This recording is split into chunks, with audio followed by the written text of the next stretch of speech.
Mana lagi best, simpan 1 kilo emas ketul besar macam ini atau kumpul sikit-sikit sampai 1 kilo macam ini tuan-puan?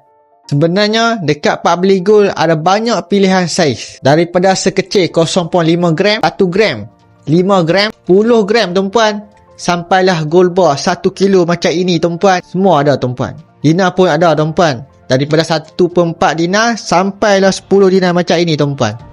Bezanya apa antara emas kecil dan emas besar? Bezanya pada spread tuan-puan, susut nilai. Emas bawah 10 gram macam ini tuan-puan, spread dia sekitar 9%. 20 gram sekitar 8%, 100 gram macam ini sekitar 7%, dan 1 kilo macam ini tuan-puan, kita 6% saja. Lagi rendah spread, lagi cepat nampak keuntungan kita tuan-puan. Tapi bukan bermaksud emas kecil tu rugi, tak tuan-puan. Emas kecil tuan-puan ada kelebihan dari segi flexibility tuan-puan.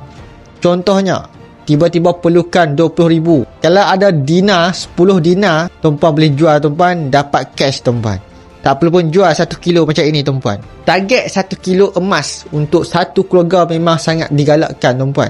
Tak semestinya kena beli 1 kilogram seketul macam ini. Yang penting cukup 1 kilo secara total. Kalau tuan-puan nak tahu strategi mana sesuai dengan kewangan tuan-puan, tuan-puan boleh isi borang setup di bawah ini tuan-puan. Semoga bermanfaat.